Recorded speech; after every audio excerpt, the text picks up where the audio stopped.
This isn't a loud crisis.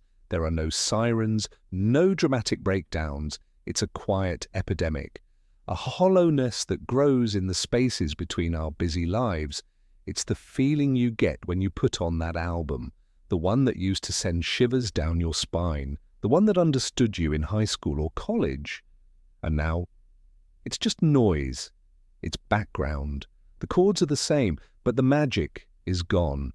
It's looking at your hobbies, the painting supplies, the running shoes, the guitar in the corner, and feeling not excitement but the weight of a chore. It's being in a room full of people you genuinely love, listening to them laugh, and feeling a million miles away as if you're watching life through a thick pane of glass. And our first instinct, our human instinct, is to panic. Our inner voice starts screaming, "What's wrong with me?" We frantically search for a diagnosis. We call it burnout. We call it depression. We convince ourselves we've simply become cynical and jaded, that life has worn us down and this is just what it means to be an adult. So we do what our culture has taught us to do. We try to fix it. We try to force the joy back into our lives. We buy the new thing, convinced this will be the purchase that fills the void. We plan the bigger, more extravagant trip, hoping a change of scenery will shock our system back to life. We chase more intense experiences, louder music, more dramatic relationships. It's like our emotional taste buds have gone completely numb, and we're standing in the kitchen, desperately dumping more and more spice onto our food, begging our tongue to feel just a spark of sensation. In fact, it makes the silence even louder. The emptiness echoes in the space after the purchase, after the vacation, after the thrill fades. The problem isn't that you've lost your capacity for joy. You haven't broken anything. To truly understand what's happening to us, this strange emptiness, we need to go back to the beginning. We need to ask a very basic but profound question. What is joy, really? Most of what we call joy in ordinary life is not joy at all. It is a brief loosening of the invisible knots we carry inside, a single exhale after holding the breath far longer than we realized, a soft unwinding of tension mistaken for wonder. We hunger. And when the hunger finally breaks, we call the sensation joy. We long, and when longing finds its temporary object, we name the warmth happiness. We ache, and when the ache quiets, even for a moment, we praise that easing as pleasure. But look closer, look beneath the shimmer on the surface of these experiences. You will see that each of them depends on the presence of an inner wound. Without the wound, the balm cannot soothe. Without the emptiness, there is nothing for fullness to fill. All of these joys are born from lack. They live through contrast, the dark revealing the spark, the cold revealing the warmth, the tension revealing the brief, sweet release. Without hunger, a meal is nothing but motion, a simple choreography of hands and mouth. Without loneliness, attention carries no weight. It becomes merely sound hanging in the air. Without longing, even beauty drifts past, like a ghost of light across a still pond. This is why these joys exhaust us. They depend on cycles of deprivation. They demand that we continually lose ourselves so that we can momentarily find ourselves again. They must be fed, reinforced, renewed, endlessly. Like shadows cast by a flame that trembles in the slightest breeze, they are fragile, flickering, never quite secure. And for a long time, this suffices. The dance of shadows is mesmerizing. The tiny sparks feel like miracles when the room is dark enough. We move from craving to craving, from contrast to contrast, believing that these brief brightenings constitute a life. Until the day arrives when they no longer do. There comes a moment, subtle at first, when the mind grows weary of chasing sparks in a room that never truly lights up. A moment when the heart feels tired of relying on contrast just to remember it exists. A moment when the soul, quietly and without fanfare, begins to sense the artificiality of these small, temporary illuminations. What once delighted you now feels thin. What once pulled you forward now barely moves you. The old excitements lose their colour. The pursuits that once glowed now appear strangely dim, as if seen through smoked glass. And then the candle goes out. Not because you failed to tend it. Not because you are depressed or broken or lacking anything. But because the deeper part of you has stopped feeding the flame that once kept the shadows alive.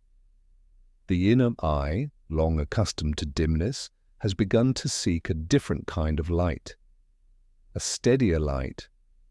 A light not based on relief from an ache, not dependent on hunger or longing or lack.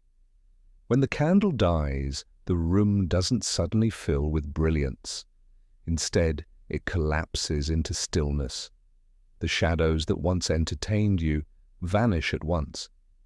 The walls that once held the dance of flickering shapes now stand bare, austere, without charm. And in the absence of the old shadows, the room appears empty. This emptiness is unsettling. It feels like loss, like the disappearance of something precious, even though what vanished was never truly solid. It feels as though life has drained itself of meaning, though nothing essential has been taken away. But the room is not empty. It is unlit.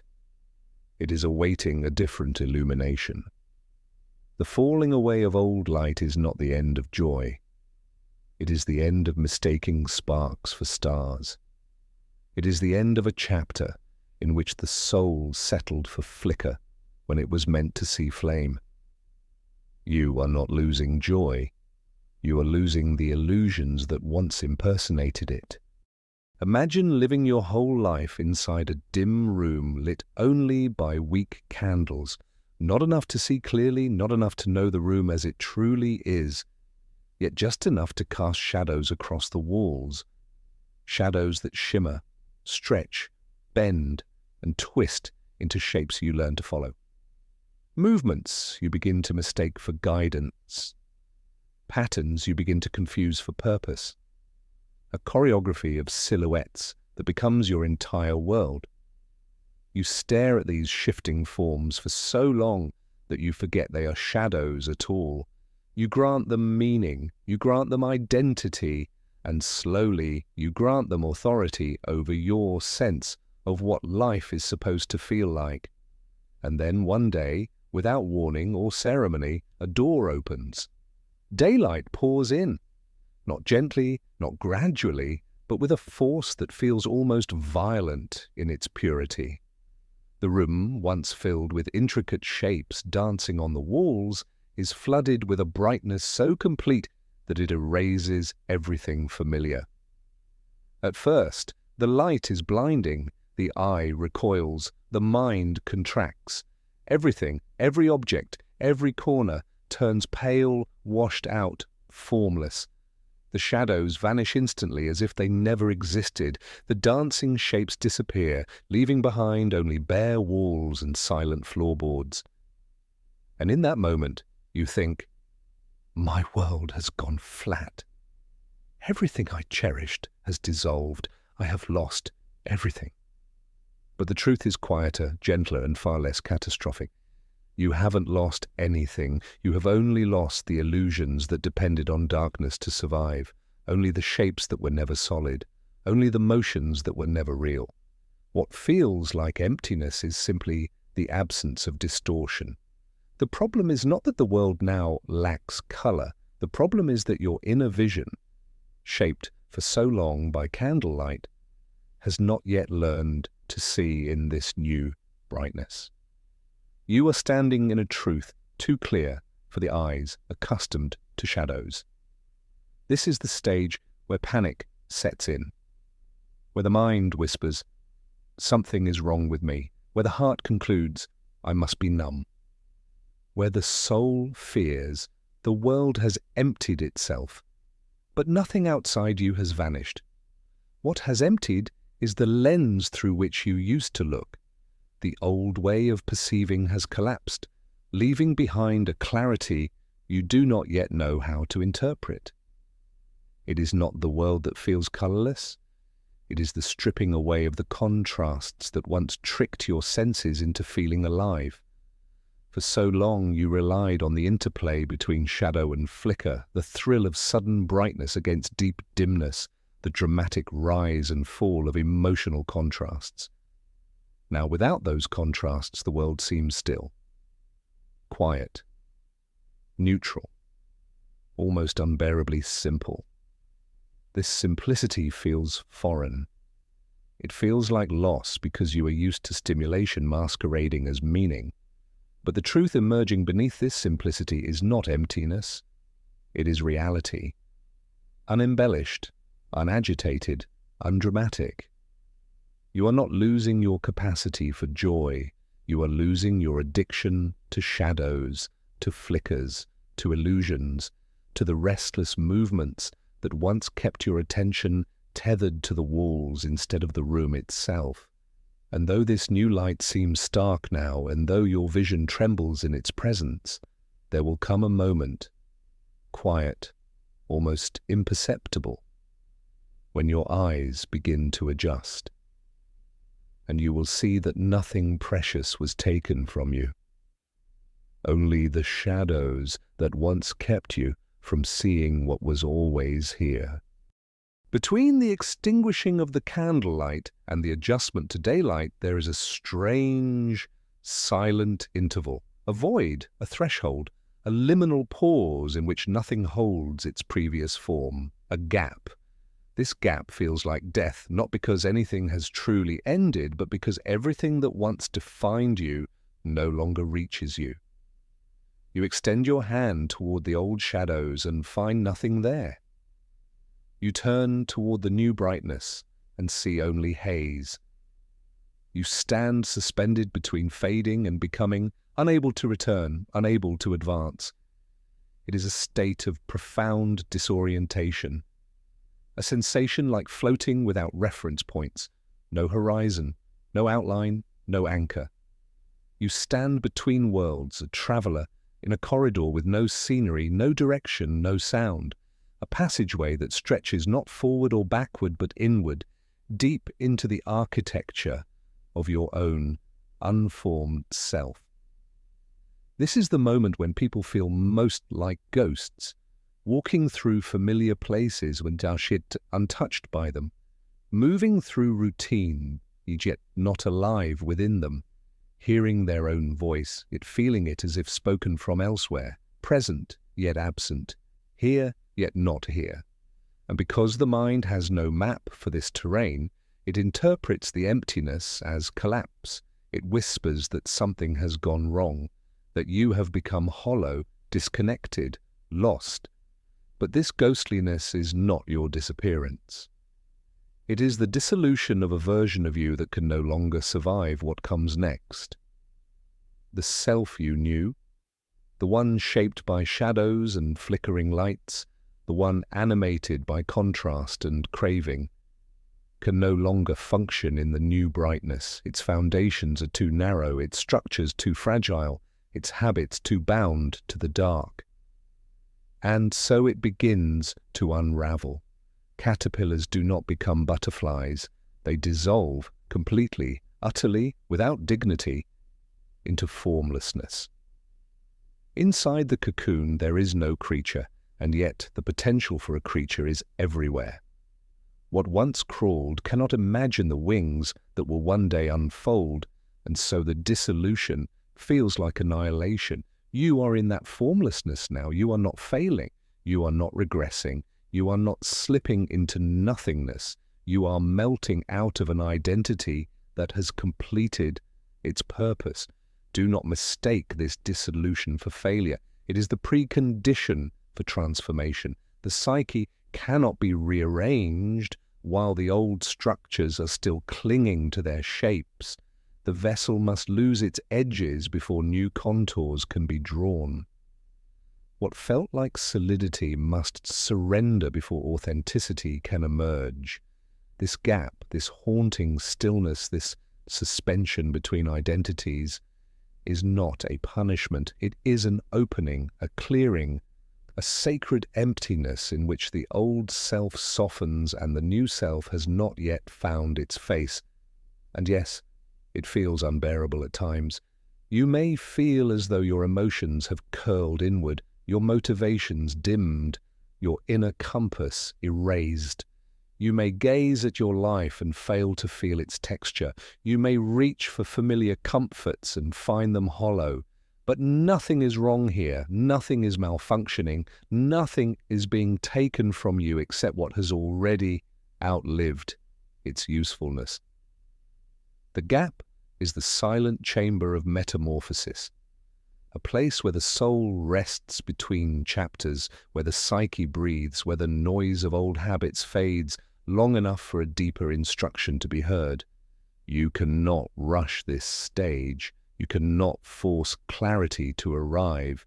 You cannot demand the new vision before your eyes have learned to bear it. You can only remain patient, soft, undefended, while the old dissolves and the new gathers itself in the dark. This gap is not the end of your story. It is the space in which the next story quietly begins to form.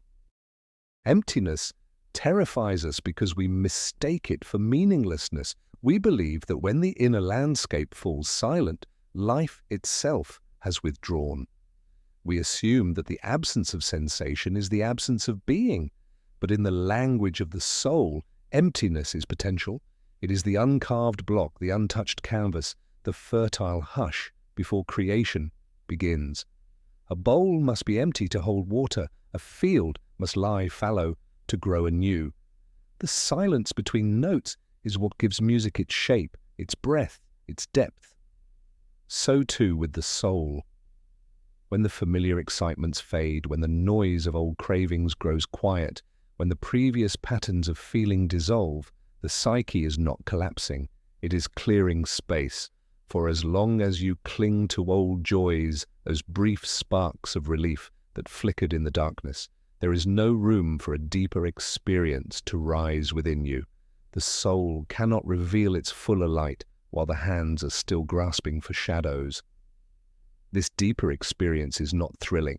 It does not glitter or demand attention. It does not offer the quick pulse of excitement that the old joys relied upon. It is not the flame.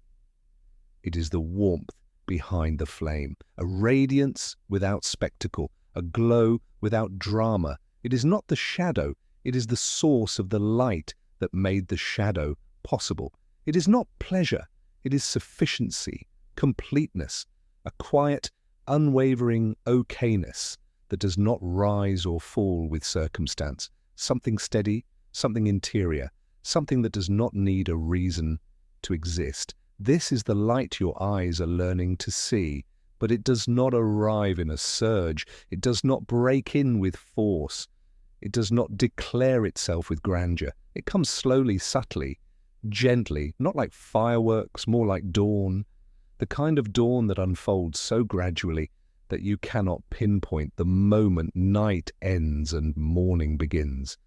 The horizon brightens by degrees, imperceptibly at first, until the world reveals itself again as if it had never been hidden. This is how the deeper joy returns, not as an emotional high, but as an awareness, a presence, a soft, internal coherence that asks for nothing and yet fills everything. But for this dawn to reach you, you must allow the night to be night. You must allow the emptiness to remain empty without filling it with noise, without forcing color into the grayscale, without chasing distractions to escape the quiet. For emptiness is not a void to be feared, but a vessel being prepared, a sacred container into which a more authentic form of living may finally pour itself. So when you find yourself in this stillness, when the world feels muted, when the old sparks fail to ignite, do not rush to resurrect the noise. Do not fear the silence. Something is forming there, soft as first light, deep as a hidden spring. And it will reveal itself only when there is enough quiet to hear it. This is the quiet alchemy of emptiness. In this phase, do not chase stimulation. Do not force joy. Do not attempt to resurrect the shadows that once danced so faithfully upon your inner walls. Their disappearance is not a mistake. Their absence is not a problem to be solved. Simply live, softly, quietly, without urgency, without the old expectation that every moment must offer sensation. Do what must be done, but do it gently, not as a ritual for summoning emotion, not as a test for whether your inner world has returned, but simply because the action itself is here, waiting to be met. Eat because the body needs nourishment. Move because the limbs are made for movement. Rest because rest is what restores the subtle rhythms within you. Let these acts be simple, unadorned, free from ambition. Do them without bargaining for feeling in return. Breathe. Be attentive, not with intensity, but with spaciousness, as though your awareness were a wide, open plain upon which each sensation arrives, lingers briefly, and dissolves of its own accord. Watch your emptiness the way one watches clouds drift across a vast sky, without trying to move them, or name them, or assign them meaning. Let them pass through your inner horizon without resistance and without analysis. A shifting weather of the soul that requires nothing from you but presence. And above all, do not compare. Do not compare yourself with the person you used to be. The one who lived on sparks and shadows, the one who mistook excitement for aliveness.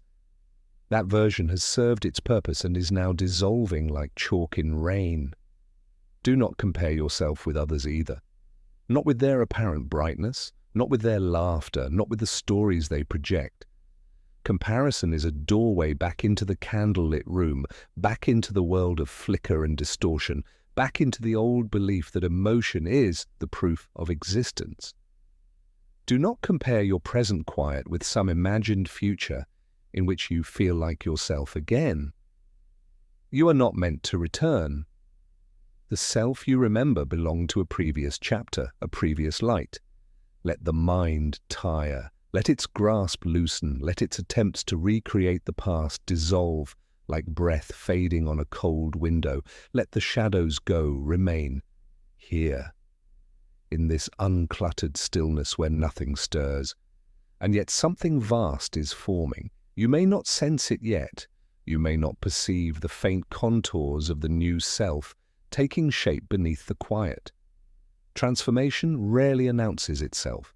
It moves in subtleties, in the almost imperceptible shifting of inner ground, but it is here, present within the emptiness, woven into the silence, gathering itself in the quiet chambers that once belonged to agitation and longing.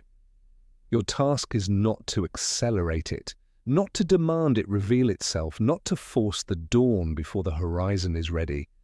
Your task is only to remain present, unhurried, receptive. If nothing brings you joy anymore, it is not because joy has died. It is because a deeper form of joy has not yet revealed its face to you. You are standing at the threshold between two ways of being, one fading, one still gathering itself in silence. The old joys belong to a smaller self, a self driven by contrast and lack, by the need to feel the spark against the dark. A self that depended on shadows to remember it was alive, but the new joy belongs to the self, the larger, quieter presence that does not rise and fall with circumstance, that does not flicker, that simply is, unwavering, steady, whole. You are not collapsing, you are expanding, not breaking down, but shedding, not losing, but outgrowing. The world has not lost its color. Your eyes are adjusting to a brighter, steadier light that once felt unbearable only because it was unfamiliar. And when your vision settles, you will see that nothing essential was taken from you. Only illusions, only shadows. What remains is what was always here, what will always be here, what you were meant to see when the candle finally went out. And in that seeing, you will not find excitement, but something older, truer, and infinitely more enduring. A stillness that does not depend on pleasure, a completeness that does not depend on contrast, a quiet joy that does not flicker like flame, but endures like the sun itself. And in that moment, nothing will ever feel lost again. If this message touched something in you, leave a comment. Not for the algorithm in dub, but so someone else wandering through their own darkness can know they are not alone in the gap between light